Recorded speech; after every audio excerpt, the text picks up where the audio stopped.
Give it a minute. Yeah.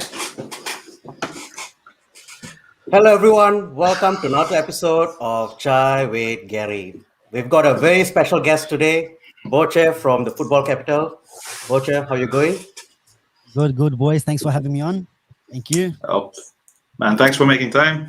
Good to Yeah. see the same passion across Australia. It's difficult to find. So Yeah, no, Listen, thanks for man, having we are me. massive fans of your channel. We're there commenting on your videos every now and then. United is a it's another story. We're going to get into it, but basically, what we want to talk about today is to get your expectations, Boche. We signed in 3 key players, uh, and the results haven't been that good. What were your expectations going into the season? And then, To be honest, go on.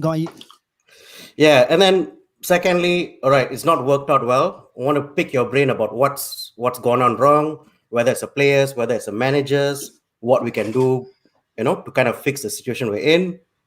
And then we got to talk about Solskjaer.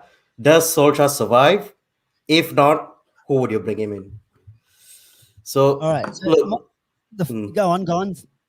now I was going to say, look, we went into the summer. We said, look, we lost against, the Europa League final. We've got to bring in some key players. We bought Ronaldo, we bought Sancho, we bought Varane. Everyone's happy. Everyone's jumping up. The reception at Old Trafford was great when Varane was unveiled.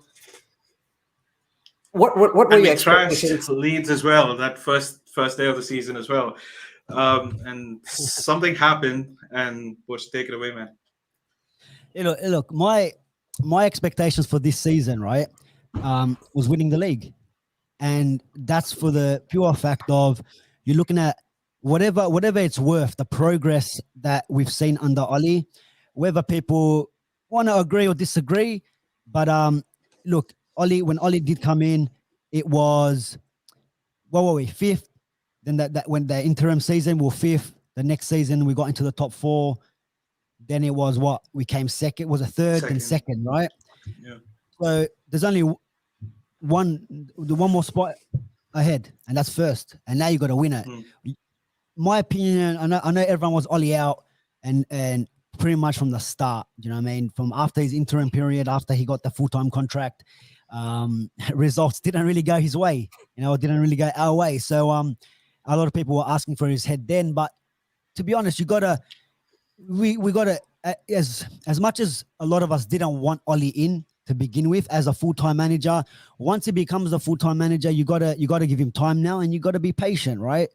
And for me personally, he needed the players. Our squad was dead. Yeah, you had your Fellaini's, your Pereira, your Smallings, your Jones, like the Ashley Youngs. We still had Valencia. All these players that we had in the squad. He needed to get rid of them. Alexis Sanchez, for an extent. A lot of people weren't happy with Lukaku. You know what I'm saying? So there was a lot of dead wood that he needed to get rid of, which he done. And then he started bringing in his own players. Now, maybe he didn't. Obviously, you can't bring in 7, 8 players in one window. So you got to give him time. You got to give him a couple of windows. I said at the start, I go, I want to give him 3 windows. I think he got given about 4, not including the the COVID period where then no one really bought anyone. So I gave him an extra one. All right, give him a bit of time and see where he goes. Now, coming into this season, without knowing Ronaldo was going to come, because really he wasn't on the cards till 3 games in or something, Yeah. With signing Sancho, which they looking to buy for 2 years, and knowing that Varane's coming in, we have to challenge. Minimum is to challenge this season. Yeah. And that 5-1 at the start of the season, you thought, here we go. Yeah. I was ready booking the bus. Open bus parade, we were getting ready. I was putting the deposit down. I was asking the boys, where are we meeting up for the bus parade? But look, I just think it's very hard to put your finger where exactly are the problems. One of them, you have to look at the coaching staff. Are they even good enough? If you look at their CVs and where they've been and where they've coached and all that, there's no real championship qualities in any of them. I've been asking what's Carrick there for? Or maybe when under Jose or Van Gaal when he was there, I'm like, what does Carrick offer to this team? I just don't get it. I just don't understand. So the first thing is the coaching staff for me. I don't think they were good enough to begin with, right? Yeah. But I still think at times you have to look at these players. Yeah, because I look at these players, and you guys have heard me on the podcast where individual mistakes happens all the time. I see players like Luke Shaw always out of position. Wan-Bissaka not even looking over his shoulder to see if there's a man there. And you can even go back to the RB Leipzig game where we got knocked out of the Champions League. Angelino, how many times was he free on that side? And Wan-Bissaka just didn't pick him up, not once, right? So you look at things like that, and it's still carrying on to this season. So what is no one identifying these sort of problems? None of the coaching staff are identifying these problems. That's one thing. You know what I'm saying? Poacher, do you reckon? Sorry, go ahead. No, go on. No, I was going to say, look, what you're saying is right. You know, a lot of times with Wan-Bissaka, especially positioning, Maguire, Luke Shaw, you can go through the list. It's the same thing across the board. Now, what I tend to ask myself is that these guys are professional players, right? They've got a certain level of fundamentals built that get them to that level. So these are fundamental mistakes that, as a professional player, you should not be making. Yeah. So then I question: are they being instructed to do things that are not that are clashing with the fundamentals that they've learned over their time as a footballer? You know what? When you're talking about the tactics and the style of play, and let's just say, for example, maybe there's instructions where if Harry Maguire gets the ball, McTominay, Fred, I want you to be in these positions, right? Yeah. And maybe they're not getting to them position, and you can see a lot of the times they're bypassing them, so they're going over the top, so they're skipping Fred and McTominay. Is that because they don't trust them, or is it because Fred and McTominay are not in the right positions when Maguire has the ball, so he has to go to a Bruno, has to go to a Pogba? That's one thing. Maybe the tactical side of things where the manager has to look at it and go, when he gets the ball, when Wan-Bissaka or Bruno gets the ball, these are the runs you need to be making. It's another thing to be like, I criticize Pogba a lot because I do rate him as a player and I expect more from Paul Pogba. But when I'm seeing his second touch as a tackle, and we've seen that against, like, if the ref pulls that up against Neves, we don't win that game last minute because he goes over the ball. The same thing the same thing happened in the Southampton game where he did get a yellow card for it. Yeah. Then it happened in the Liverpool game where he got red carded for it. And it's happened so many times where Pogba has lost the ball because what is it? He's not concentrating. He's not focused. Whatever it might be. So it's them individual mistakes, individual defensive mistakes. Harry Maguire getting mixed up with Luke Shaw. How many times have we seen that? How many times have we said, Fred, it's a 1 meter pass. It's got nothing to do with the manager. It's got nothing to do with tactics. It's a 1 meter pass. You're talking about fundamentals. Making a pass, you learn that when you first start football. You're a 4-year-old, 5-year-old. Not even. My son is only 18 months, and at least he can make a 2 meter kick. He knows. Just make the kick. And these guys can't do that. They can't find my dog can make a better pass, Bocha. So he can probably intercept better than Fred McTominay too. I guarantee you. But it's these type of errors that we see constantly from our players, and that's individual mistakes. Now, the next question is, why is the manager picking them? Right? Why does he keep trusting Fred McTominay? That's where you look at the manager. That's where you look at Ollie and be like, he's made the same mistakes. Harry Maguire, he was fantastic at the back end of last year, and we missed him the last couple of games where he was out injured, especially in the final. He had a great Euro campaign. Now he's making all these mistakes, and you don't want to drop him. You bring him on when he's injured, and then that creates within the squad unrest because now Bailly is unhappy because he's picking an injured player over me. You got all these players that imagine when Varane comes back in. Then what, Lindelof misses out, but Lindelof has been our best centre back at the moment. Yeah. You know what I mean? So it's one of them. I think it's a mixture. It's a mixture of a lot of things at the moment at the club. So I think there's a question I want to ask you, Roger, as well. So look, Maguire plays because Ole wants him to play. It's not like he puts his hands up and saying, "Okay, you know what, I'm going to play." McFred, same issue. So, do you think there's a bit of favoritism there, but also, without sounding too weird or whatever, does Ole have the courage to drop some of these players? Now, I come to this especially because I find Bruno out of position most times. I don't know what he's trying to do. Is that causing an imbalance that doesn't have to be created? Or, I mean, we get overloaded in midfield all games, right? So we're supposed to play three in the midfield. McFred are like easily dominated. I just want to get your thoughts on, is it something that Ole lacks courage? Or is it something that there's favoritism? Or genuinely he thinks there are no better replacements for what McFred offers? I don't know. Yeah. That's a tricky one, man, because we can all see it. Now, how can we see it like from Australia? Yeah, we're here in Sydney, Melbourne. We're watching these games and we can identify the problems. We can see what players are playing well, and we always question, why are these players playing well? How can Fred keep Fabinho out of the Brazilian squad, but then come here and can't do anything for us? You know what I mean? And like Harry Maguire scoring headers, comes to United, is it the manager? Is it just everything that's happening at the club at the moment? But you're right with Bruno. See, Bruno, at times, I do think Bruno needs to be dropped. Because unless the instructions are from Oli, play as a false nine and play next to Ronaldo. If that's the message, which means now you're leaving a gap in behind, right? Because if it is Bruno and Pogba playing, forget Pogba tracking, forget that. No. Yeah, forget about that. And then you got McFred. Fingers crossed they do something. It's all hope now. You know what I'm saying? So on the ball, they're great, Pogba, Bruno, but then off the ball, you're already out of position. I don't know what messages you're sending out to Bruno or to the team is when to press or don't press, or are we pressing?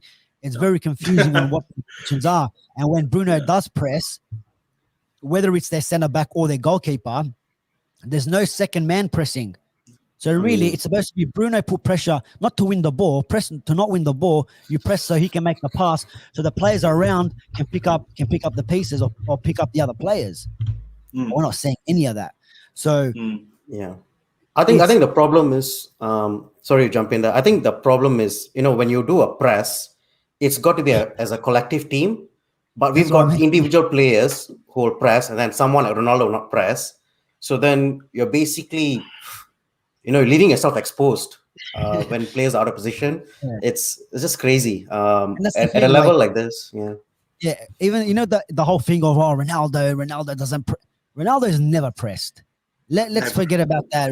And then you kind of pin it on Ronaldo that it's his fault. A lot of fans are saying, it's Ronaldo's fault. Ronaldo wasn't brought in to press. He's brought in to score the goals. And everyone keeps saying, he keeps saving all his. No, he doesn't keep saving all his job. He's there to score goals. You give Ronaldo half a chance. Look at all his chances that he has. How many chances does Ronaldo really have? Do we create for him in a game? One or two. Sometimes he takes both, or that one chance he takes, right? And why are we looking at Ronaldo to press? Tom, and I was even thinking to myself, we had before, let's just say Greenwood. If Ronaldo wasn't here, Greenwood probably starts up front, let's just say. Yeah. As Greenwood, do we ever see Greenwood really press? Not really. All right, Martial. Forget about that. Martial press, forget about it. Let's look at our, all right, who's down the pecking order in the last couple of seasons? Lukaku. Is Lukaku going to press for you? Not so much. Every now and then he might drop in to chase a ball down, but not the pressing that everyone says Ronaldo needs to start doing.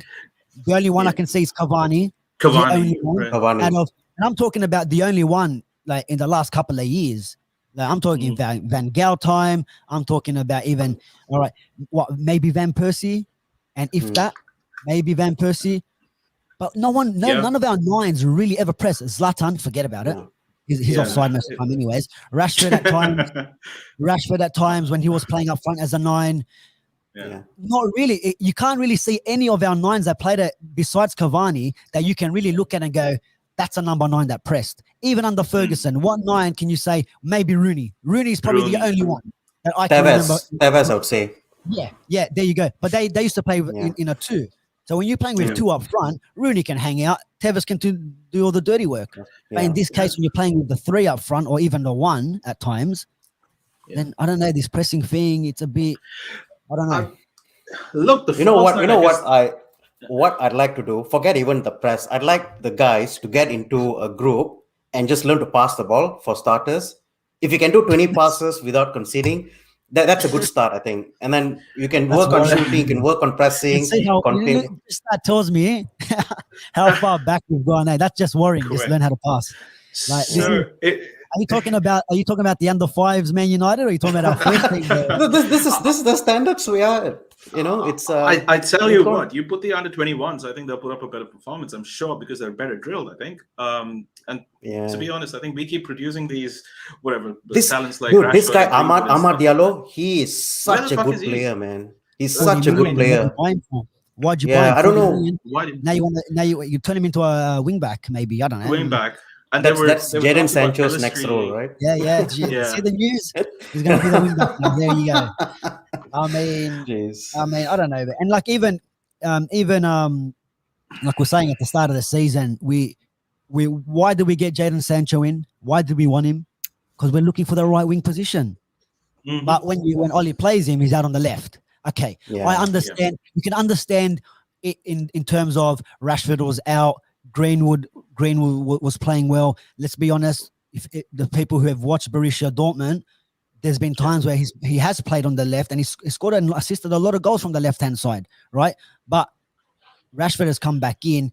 Greenwood, we can see a little bit selfish at times. It doesn't look like he likes to pass to Ronaldo. The link-up play is not really there. Just put him on the bench, right? And this is what you were saying about does he got the balls to drop some of the players, and are some of the players maybe that he favorites? We know which ones he favorites, right? McTominay, Fred, Maguire, Luke Shaw. If they're injured, they still play. And at the end of the day, he's going to fall on his own sword, because this is going to be the reason why when you look back at your managerial career at United and you watch back everything that's gone on, you're going to regret it. You're going to regret that you played McTominay and Fred every game. We're not saying they're bad players. I don't think we're saying get rid of them, sell them. I'm just saying that the combinations don't work. They don't do it for us. Harry Maguire, just because he's the captain, he's not doing it for you. Take him off, drop him. I think even Harry Maguire probably wants to be dropped himself. Like, he just take this pressure off me, kind of thing. Just take this pressure off me. Give me like 1 or 2 games. Why are we playing why is Maguire playing every single minute? It doesn't need to. You can see the errors every time. The errors from the same players, and they're not being dropped. Like you said, there, Diallo. All right. If you don't want to play Sancho, if Greenwood's is selfish, give him a go. Give him a go. In the cup games, and like say these Atalanta games and the Villarreal and the young boys, these guys should be playing. Do you guys remember Fergie? Fergie never played the first strength team any of these games. Yeah. Right. He'd have one workhorse like a Park Ji-sung or a Ryan Fletcher there, just one person, but the rest of the players would be, of world-class quality. So, and that's how we always built his team. This is what is surprising me more than ever, right? So we have built an expansive squad. I think we have a good squad of 25 players. Actually, you know what? Hang on. I want to stop you there, Chai. Is it really a good squad? Because we are now super top heavy. Like, look at our front line, right? We've got so many options there. Gary, I'm talking about overall the balance of the squad. I'm just talking about the number of players that we have. We have the number of players so we can rotate in and out of different tournaments and to create that internal competition, right? So let's say, for example, in a cup game, Donny van de Beek had a stellar, scores a hat-trick or whatever. He comes into the team, or at least he's shouting for his place. Regardless of which competition that you see, there's only one stagnant midfield. And the reason of having a big squad is kind of lost in the grand scheme of things, where your wage bill is high, you don't have competition for positions, and people just come in and play an average game because they know they can't be replaced, sort of a thing. That's where my frustration comes from, right? Yeah, even with the whole like you were just saying there, Gary, with the top heavy, in theory, yes, but in reality, I don't think so, because Rashford was out, right? Now Cavani's out. Martial was injured, had a bit of an injury. So there's already 3 players from your front that could play anywhere at the front. are out when Rashford was injured, right? We all said that Ronaldo shouldn't be playing every single minute, but because we rely on him and now we need him because in the situation that we are, he pretty much has to, right?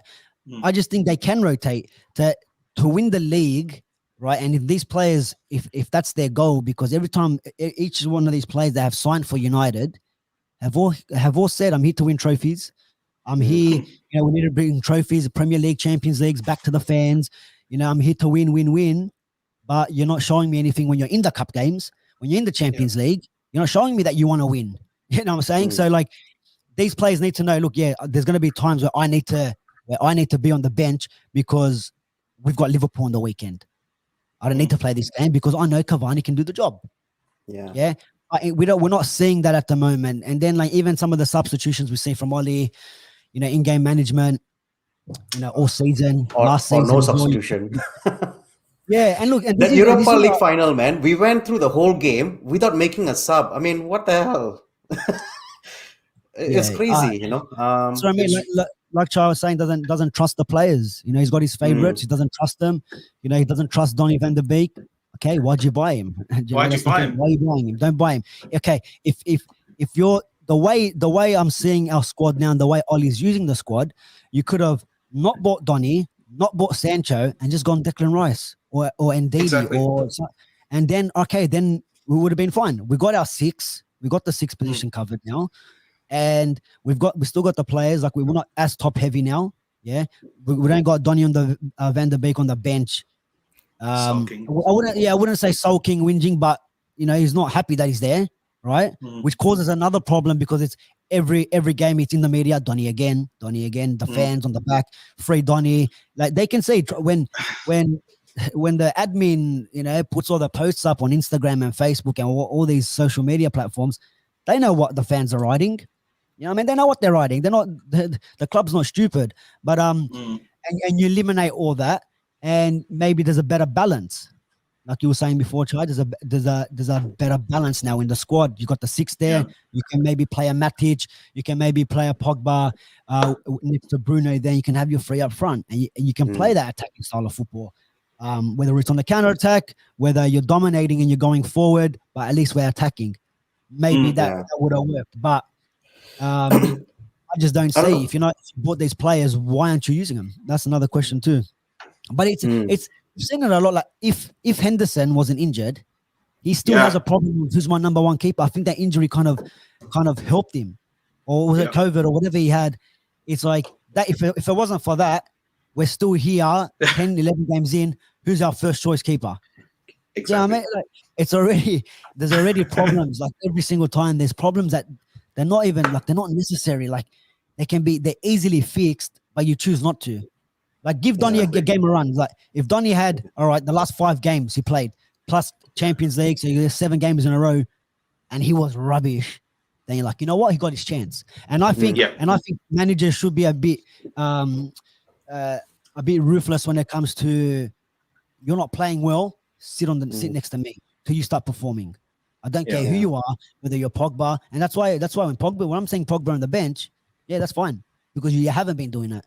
Don't give me 7 assists at the start of the year, right? And then that's it. You disappear because you only rock up 2-3 games a year. In the 6 years that you've been here, we know your quality, but the consistency. It's no one's questioning the quality of Paul Pogba. It's the consistency. It's not enough. How is Jordan Henderson playing you off the park? Jordan Henderson came to Old Trafford and played you off the park. You're 90 million. This guy is probably the worst captain to ever lift the Premier League trophy. And he's turning you inside out, and then playing a outside foot pass to Salah. I mean, it's embarrassing, man. It's embarrassing. But I don't know. I don't know, boys. What you guys thinking of this whole managerial situation of who to come in? Look, if someone coming I was in, going to.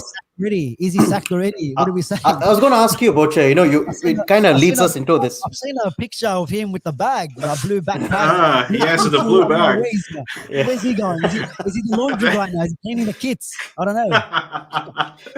Look, I want to ask you about it. Look, Solskjaer's, he's obviously in a very difficult situation right now because the results have exposed him.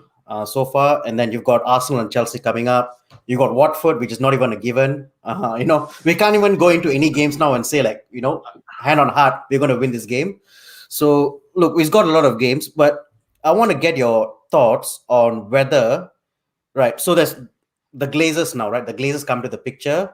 We can talk about the Glazers on a separate podcast because they're another issue all by themselves. Yeah. But the Glazers themselves look to be backing Solskjaer right now. Do you think there's a chance that Solskjaer turns this around if he's given until the end of the season? I don't know. I think he's going to be going into every game, every press conference with a lot of pressure, more than there's ever been now. In my opinion, you guys know me. When you watch my podcast back, it wasn't so much backing Ollie. It was giving him time, and it's like he had the team now. Time for him to take us to the next level, right? The 5-0 to Liverpool it's something needs to change now, and you can't change 11 players. And unfortunately, I'll give Ollie credit for the rebuild, the players that he's brought in, the culture around the club that he kind of changed, and we've seen it with the players, how they've come out and said it's a bit more of a friendlier environment than it was under Jose, and we've seen the change of culture as soon as he came in, right? Yeah. But that doesn't give you the results on the board. That changing the culture at the club, which is that's fantastic, that's great, bringing in the players, but now you got to make it work. And I just think now the job, and I think he's kind of fallen on his own sword because of the players that he's picked for the games, the coaches that he's brought in. I mean, you're at one of the best clubs in the world, where if you told the best coaches or the top 5 coaches in their positions, hey, we want you here. Yeah. A lot of them will not say no because it is Manchester United. Do you know what I'm saying? But in terms, with Ollie, he needed to start bringing the silverware. Even when it was this season, if it's this season, are you going to give him the time? Do you trust now these players? Do you trust? Has he lost the dressing room? Has he got the tactics? Is the pressure now big enough for him to be like, you know what, I can move on from everything that's happened and try get us a trophy? I just don't see it anymore. I just don't see it. Bocha, this is a really good point, right? Okay, so we've got 2 weeks off. Which club do you know in their right mind would send their manager away for a week after the results that we've had, to take a week off? And then I think, Gary, there's more to that story than meets the eye, right? I think United's not stupid. I think there's some discussions going on. United not stupid? You sure? No, but what I'm trying to say is they want to keep their managers away. Podcast, like you said, that's another podcast. That's another podcast. Exactly. Yeah. So, I mean, they would have at least hoped to find a replacement. Now, the point is there is no available, tangible replacement that they could get mid-season. Now, it's a bigger issue is why there wasn't a succession plan to Solskjaer, right? I think that's a bigger issue, and that's something that we should have. People like Aston Villa sacked the manager, Norwich sacked the manager, and Tottenham sacked the manager after United beat them. That kind of puts things in perspective, right? So Tottenham believes a loss to United, okay, albeit they weren't playing well and shit. And I think Tottenham just sacked their manager just to get Conte in because he was available. I don't think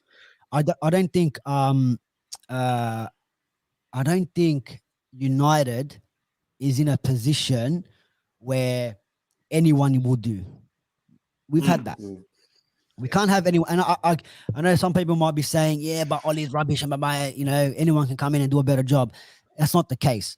We can't be now in the situation to get it wrong again. Yeah. If we get it wrong now, with the form that we're in, the position that we're in at the moment, it's gonna look. We're gonna be the new Arsenal. Yeah, you know I mean, we need to stay. If not already, that's hard, man. Yeah, we're not Arsenal. That's the truth. That's the truth, and that's the reality. We're gonna be not in Europa. We're not gonna be in European competitions, and that's what that might be the trigger that the Glazers pull the plug. because if they're smart, they call themselves businessmen and they worry about just top 4. Because as long as it's mathematically possible, I think Oli will still be here for the top 4. Once that top 4 mathematically isn't there, that's when history shows they sack the manager, right? But in saying all that, can Oli turn this one around? Absolutely not, bro. Like it's come to the point. I think it's just come to the point now. What I think should happen is, if they are serious, I know, and I know, like you were saying, Chai, about mid-season, very hard to get managers. And let's be honest, it's not about who's available. We're Manchester United. It's not about who's available. It's we can get them. We should be able to get any manager when we want. Right? That's true. I think it's, just to expand on your point a little bit there, it's about not, we can get them, but who's going to come in to gather this mess that we're in, or we find ourselves in? And there is talk about the board being slightly indifferent to what their policies are and who they want to buy, and it's all a business decision rather being a footballing decision. So the point is, that's why they're that's why they're going to take the club even lower to where it is now, because if it's about money, right?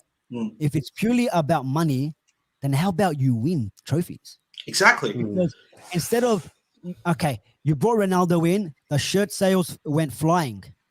Well done. That's what you guys wanted. You guys wanted your marketing signing, your poster boy. You got him. You sold all the shirts. All the stock ran out. Yeah, Adidas is happy. Sponsors are happy with you. Okay, you get the Champions League money.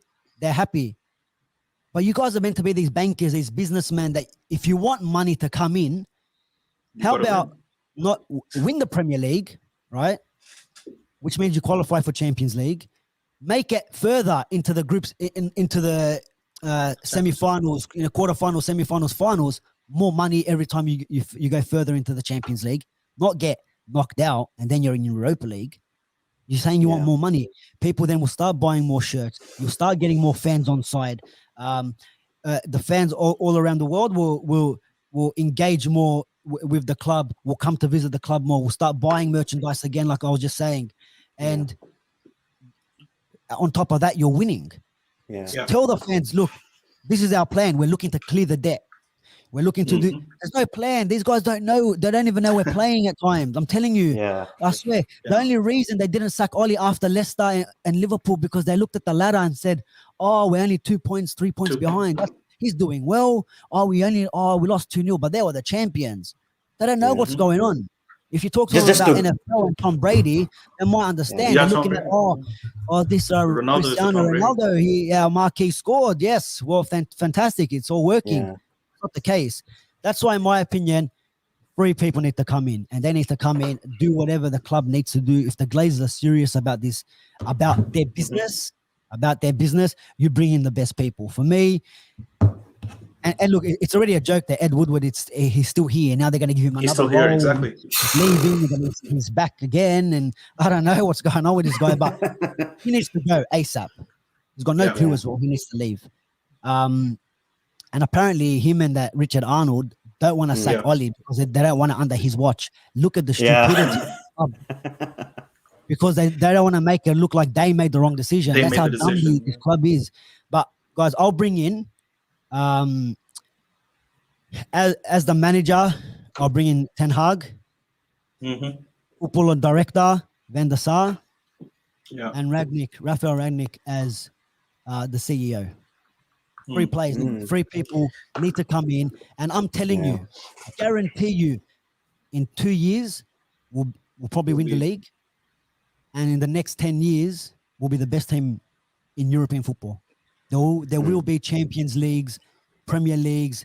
There might even be trebles back at Old Trafford with these guys, because these guys are serious about their football, serious about recruitment and the way they do things. You told them they gotta come in and tell the Glazers, you kick back. Don't come. Just we'll send you the email. We'll send you the footage when we're lifting the trophies. Enjoy the money. Enjoy the business. Whatever revenue you guys get, enjoy it. When we need players, when we say this player for that much money, you give us that. But we'll make sure we return that with trophies, with merchandise. When people start coming back to the stadiums, with all that sort of stuff, right? These three guys will do that. Now, Can you get Ten Hag from Ajax at the moment? Money talks. He doesn't want to. He probably doesn't want to leave. He probably doesn't want to leave the club on them terms at Ajax because of what his stature, and even Van der Sar as well. To be honest, but if they said to us now, these three guys are coming in at the end of the season. Okay, right off this season, forget about it. Forget about it. I couldn't care if we win, lose, or draw. I do care if we win, if we lose, and all that. But technically, it doesn't. I'm not gonna be hurting that we've lost the game because I know what's happening. What's gonna happen when these three guys come in? And I was watching. I was in one of the coaching conferences when Radnick was talking. And super. Man, sign him now.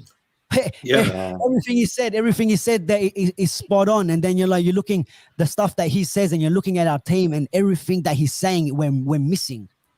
And if he can bring them values to Manchester United, just them values on its own, I mean, it's a good start. At least it's clear. At least it's clear and obvious. When Ragnick talks, there's a vision, there's an identity, right? Yeah. When Ollie speaks, we don't know. Passion, fine margins. But it's embarrassing to sit here and go oh, what's our playing style? We don't even know. Yeah. And you got people like Rio Ferdinand, you got the Nevilles, and everyone's saying we don't know what we're playing. We don't know what we're seeing. Yeah. We don't know what type of shape this is. Are we pressing? Are we not pressing? What are we doing here? Do you know what I mean? Are we a counter-attack team? Counter-attacking team? What do we do? Do we hold possession? Obviously not. What do we do? We don't know what we do under this manager. That's why I just think the writing is on the wall with Ollie, and I think bringing these three guys in now would save United's season. And then I'm telling you, the stuff that Radnick has done for teams like Hoffenheim, Leipzig, you're talking about the best managers, like you're talking Nagelsmann, Klopp, regarded real highly. And you look at his CV, footballing CV, and it's incredible. When you look at Ollie's, that's another story. You know what I'm saying? So that they're my three guys to come in to save us. That's who's going to save us. Ollie is not saving us. I don't believe it. Yeah. If look, I don't know if he does stay to the end of the season. I guess, bro, we're just gonna have to support him and back him until the wheels completely fall off. I guess to the end. No, it's interesting. So, a question to you as well, Bullshit. I think let's think about this. There are two parts to this, right? So, first of all, if Ole stays, what should change, and how we could change the playing style to kind of at least compete for now. I have a feeling he'll be sacked in the summer anyway. So let's keep that as a possibility. Okay. What can we do now to kind of improve from what we're doing? And secondly, you named probably the three greatest missing pieces in the United, hierarchy. Now let me. There have been additional names thrown in those hats, and some of those names just make me cringe and uncomfortable to a certain extent. Obviously, talking about Brendan Rodgers here, and talks about other managers who could be competing for the same thing. But if do you kind of say, okay, we'll sack Solskjaer, we'll bring in a short-term manager to kind of steady the ship and then go forward, or do you keep Ole? If you keep Ole, how do you change things? Yeah, that's a. Do we keep him? Do you know what, man? Honestly, that 5-0 Liverpool, man, that's a sackable offense. I don't know about you, but I'm not even trying to be. Yeah, I'm not even trying to be I'm not even trying to be harsh or it's a 5-0 at home, and we look like we weren't even there. It was that embarrassing that it's on itself. Bocha, you know what? The Liverpool game was one thing, but watching the City game, we should have lost by 10 goals. Honestly, we were completely out of the game. I felt that the City game was an even more bigger indictment of where we are right now. Yeah. In terms of do we keep him? Look. Let's go with the fact that they are right. Okay. But if you do bring another manager like an interim, I don't know who though. Who what? Graham Potter? He's not leaving to come for 6 months. No manager's coming in here for leaving their job if it's great. You're not going to get anyone that's going to try. Zidane? Oh, yeah, but I don't. I don't think 6 months will excite Zidane. Like, what am I I here think for? Zidane works well for 6 months because he's always got that France job at the back of his mind. So he's looking for that. Look, what's his name? The French manager. I can't even remember his name now. Uh, Laurent Blanc. No, it was not Laurent Blanc. It was the anyway. Like the France job may be available after the World Cup, which happens end of next year. So I reckon give him an 18-month contract, which basically ties in with the time that Yeah, you yeah. know whatever But happens with then the again, French. remember that would mean the first half of the Premier League season, we're still going to have Zidane till then. That means, and then after the World Cup, it's another manager. I mean, I don't know how that is all going to work. I just think there needs to be a plan. I think bringing in someone for 6 months, that's not telling me you guys have a plan. That's just buying you time for a plan. To be honest, if I'm honest with you, as bad as it might sound, okay, if you got no plan now, if there's no plan, no direction of where this club is going, still, you guys are all sitting around the table looking clueless. To me, it's keep Ollie to the end of the year, but make sure you have the plan. If the plan is to bring Zidane, if it is to bring someone like Poch, make sure you have that ready. Have it ready. Yeah. This is what's happening. These are the players. These are the contract you're going to be on. Your first transfer window, we've identified that the sixth role is your main priority. That's what we're going to look at, right? And that's what you offer the next manager. So I don't think if you're not going to get a manager for the long term, if you want to call it, give that manager 18 months or 2 year contract, then there's no point of bringing a interim. Again, so what happens if the interim does well? Then here we are. We're back where we are again, right? I just think you talk to Ten Hag or whoever it might be. In my opinion, Ten Hag, you talk to him, look, at the end of the season, right? Yeah. Radnick, here, we want you here now because I want him as the CEO. Ed Woodward's role. So you can bring him in now. And then he can start pulling the strings, right? Pulling the strings. All right, this is what we need. Putting things in place. Because I think with him coming in, even Edwin, all right, just say him, not Edwin van der Sar, because Edwin van der Sar will come as the footballing director. I know we have Fletcher and who's the other guy again? Who's running that at the moment? Richard Murto. Murto, whatever his name is. Yeah, John Murto Murto. and Murto, Fletcher, right? Fletcher's technical director. Murto's like. Technical director. But all right, you get Radnick in now, right? He can work maybe with Ollie, right? He can maybe work with Ollie and be like, I know Ten Hag's the puppet master. This is how you are gonna set this team out to get it ready for Ten Hag. Yeah. If you're not, this is why I don't want a manager for the next 6 months, because we get Radnick in. You can be like, all right, these are the players.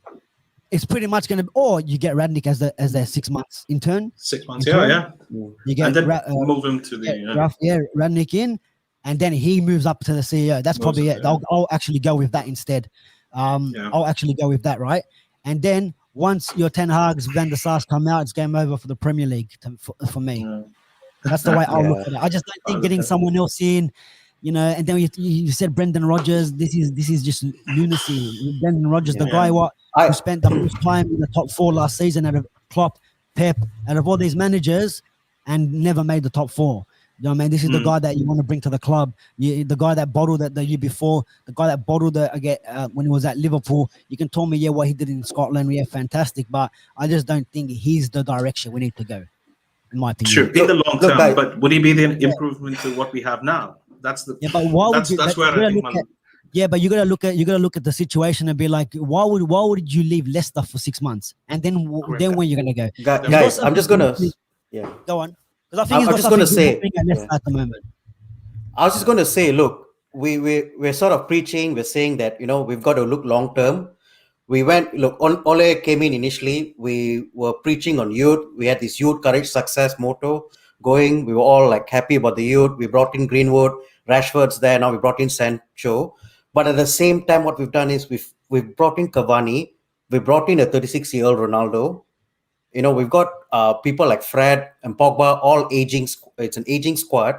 So I just think that in terms of United, what is the actual plan? I mean, why did we why we kept telling ourselves we're looking at long term. What we bring Ronaldo in just doesn't make sense to me. You know, I don't I think just- anybody expected Ronaldo. If he wasn't going to Man City or he was probably going to Barcelona, we wouldn't have bought him, right? I think yeah, that's, but why that's what set that stone. why do we keep reacting like that? I mean, is Now, there a had to be reason? done. I think that Ronaldo one had to be done. To be honest, like we couldn't have this. You know, we call him our legend. I know he hasn't been here for the last 12 years or whatever it might be. But Ronaldo, imagine if Ronaldo came to Old Trafford and walked out in a blue shirt the other day. Come on, there's no point of watching football anymore, bro. Like, Yeah. imagine Ronaldo being part of the team, or he's the reason why they win the treble, win the Champions League. It's Ronaldo's goal that gets City the Champions League, right? That's the only thing we kind of have on him at the moment. So Yeah. I think that we never would have bought him if he was going anywhere else, but we had to try get him. Now, what you're saying with the youth and all that stuff, I get it. It was good, positive, bringing in Greenwood, bringing in some of the youngsters. But now I just think it's damage limitation for Oli. It's save my job mode. Now I was going to save my job. I might get something out of Cavani.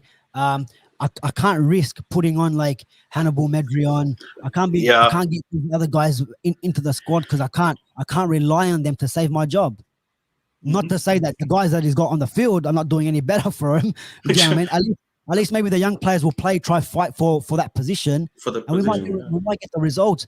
But but we all know where this is going. The car has crashed. And changes need to be made. But the thing is, the board themselves don't know. Like, look, right on this podcast, if they just send this to the Glazers, they have all the answers here. We already told them what's wrong. We already said who the options could be. 6 months, if it's not 6 months, long term. If not long term, just for the next couple of games. They got the answers, but it just feels like they're the only ones that can't say it because they're handing out contract renewals for fun. Like and I don't know and you guys been on the smart businessman. They're losing money there because once you sack him, you got to pay him off for the contract that he just signed. So I don't know if you guys have been onto United social media like Instagram, but if you go up there and you just look at the comments there, 99% of it's Ole out or Glazers out or one or the other or both of it. It's getting to a point now, and I know United as a whole, they highly regard social media. It's like their, the Bible of in terms of what the club should be doing. So I think the way I look at it, the message is clear from the fans. The support that Solskjaer had is completely gone right now, and I just don't see how he survives. For me personally, I think the Athletic put out a poll. A survey the other day, and it was like 94% that the Glazers need to go. So that's already worrying. They know, and these are, I don't know. I'm hearing there's a protest there today, tomorrow, or something. Today there was supposed to be anyway. I don't know if it's organized, but the last protest they acted when they broke into the stadium. But what does that have to happen every time? When the people, where some fans, all right, it's probably not ideal to do. But when they went to Ed Woodward's house with the flares. What happened the next couple of days? They signed Bruno. So what? Do we every time we're not happy and shit's hitting the fan, do we have to actually go break some shit to be like, hey, wake up? There's where there's issues at the club. Then they started painting. They started painting Old Trafford at the front, fixing what now? So we need to come in, protest, break a few things, break a few cameras, so you guys can so a game against Liverpool can be stopped and postponed. Just for you guys to stop and be like, oh, there's issues at the club. They don't know. This is the thing. They don't know that there's no. I don't even know if they know what position, what league we're playing in. Whether it's whether they're playing in Australia, in the UK, America. They don't know. I'm only surprised if they move our stadium somewhere else. You know what I mean? Into London or something. London United. I'm not surprised they do it in the NFL. So it's shocking, man. Shocking. No, I think we should accept that there's a good chance that Ole is going to start. Ole is going to manage the Watford game, right? I just want to get your thoughts on what to expect from that. Is it going to be a shit show? What the fuck is going to happen? Who's accepting that? Well, nobody's accepting that, but I think the 6%, that the rest of them 6% that voted yes. Man, I I get it. think I get it, it's bro. I get it. Nah, he's it's here like to a stay. week He's here to stay. now. He's here to stay. If things would have happened, I think the smoke would have been a lot thicker than what it is right now. That, in my opinion, anyway. There's Well, yeah, everybody you is hear saying, from Fabrizio I don't Romano's want and all Brendan that, they're saying Rodgers. I'm that just going to be they're happy. sorry. Like you're saying, we even see like the tweets from Fabrizio Romano that Yeah. doesn't look like the club's looking at anyone, not talking to anyone. If there was, if it's Manchester United, everyone wants a piece of the news, right? So the news will be flying out if there's anything happening, but you never know. Can they? Is this the world's best kept secret? And Oli is actually gone, and we saw him with the bags packed and all that. So I don't know, but it's one of them. Look, I actually went onto Twitter the other day, and there's this guy called Phil Brown. I think it's Phil De Bruyne.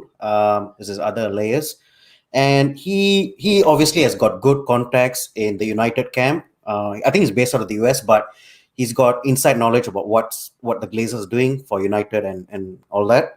And he made a very interesting point.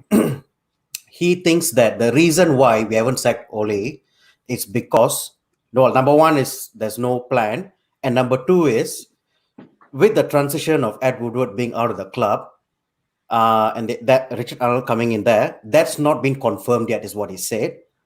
And until that's confirmed, they can't really sack the manager because they want to make sure that the person above the manager, is happy with that appointment of that manager. You know what I mean? So that's one theory. So I'm optimistic about this whole managerial situation thing. I still think there's time. We've got a week now until the Watford game. Not ideal. I mean, ideally we would have sacked him straight after the minute City he game. starts taking training against the Watford game, we know he's going to stay. That's 100%. Now my question is, let's say worst case scenario, he's still in position. What the fuck do we change against Watford? How do we get you know what they'll games? do? On the day we play Watford, I'm just going to log off this. The day we play Watford, he's going to sack Solskjaer, and the new manager will parachute into the stadium. Yeah, and then maybe that's an unveiling for him. Huh? Yeah, I won't be surprised. That's the type of stuff the Glazers do. The Glazers do. You know what I mean? Oh gosh!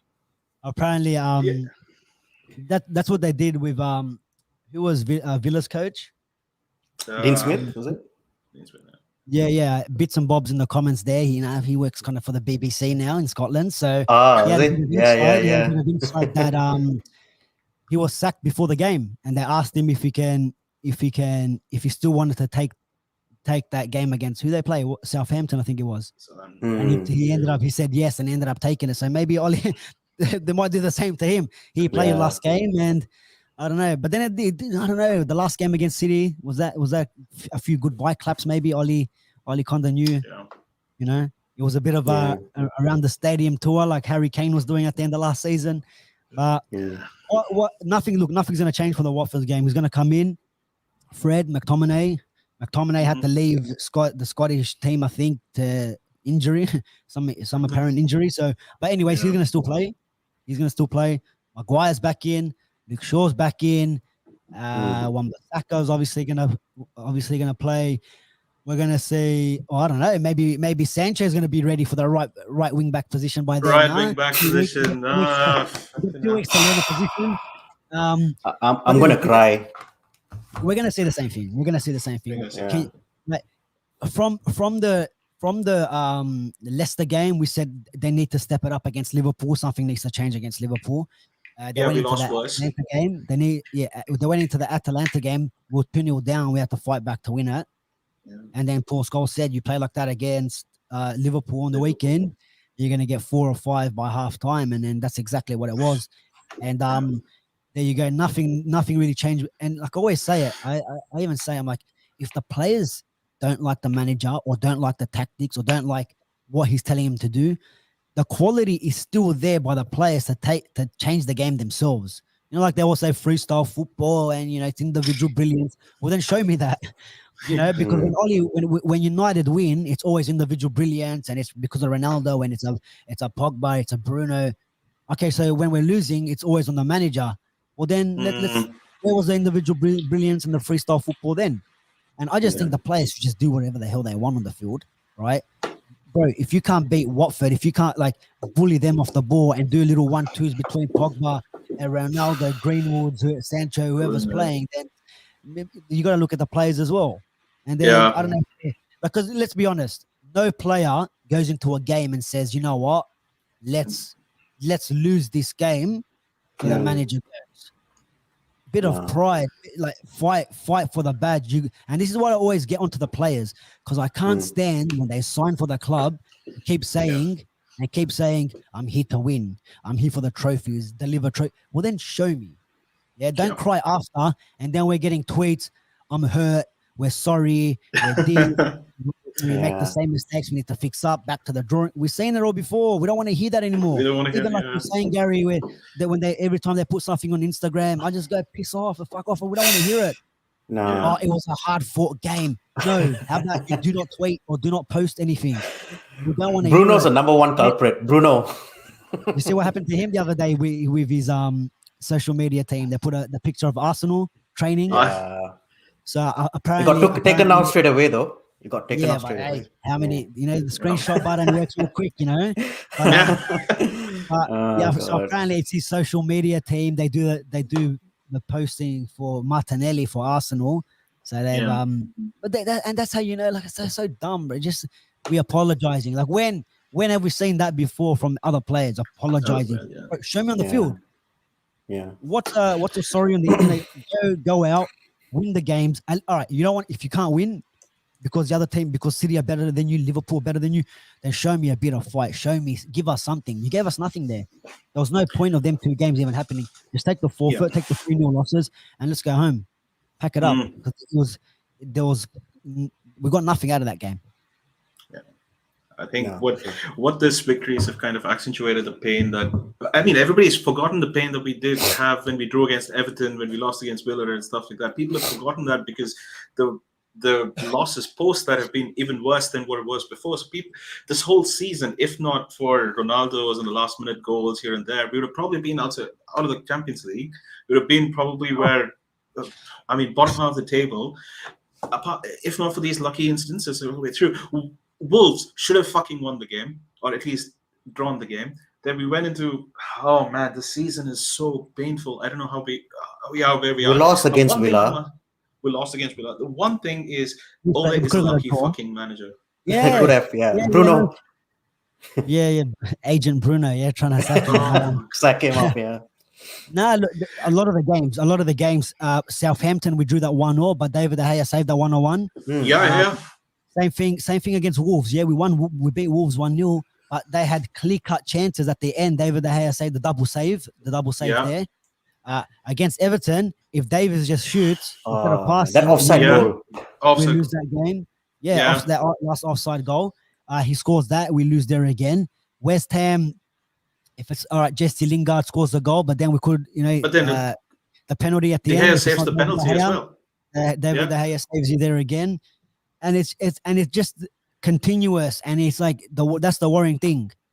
We can see it. Like, I celebrated that penalty save like it was the World Cup, like the Champions League, and we as fans, rightfully so, we should be celebrating them games. But once everything settles down, you got to look at West Ham with a better team, Villa with a better team, Everton in the second half with a better team. So why are we seeing problems, but the coaching staff, the manager, the board, no one else is? To the point where like the legends that are doing, all the pundits and all that, they can say it too. You have Mika Richards taking the piss out of Roy Keane and having so when that happens, when you got Liverpool and City coming to Old Trafford and singing Ollie's at the wheel, and then you have Arsenal in a Carabao Cup game chanting Ollie's at the wheel. Ollie's at the wheel. That is just there's no problem here. Okay, no, just carry on and see how far you guys go. Because we're next season when we're playing in the Conference League, you might get confused. They might get confused that it's Champions League, but they're in Europe. We're going to Azerbaijan next week. Oh gosh. Look, I think we've come to the end of the podcast. There's a lot to digest, and I don't think the answer is clear on what United are going to do in terms of the managerial situation. No one knows, essentially, is what we're saying. And so let's see what happens in next week. I'm hopeful still. I'm sure we're all hopeful that a new manager comes in and we win the league by some miracle, or we win a cup or Champions League or whatever it is. But we just have to wait and see.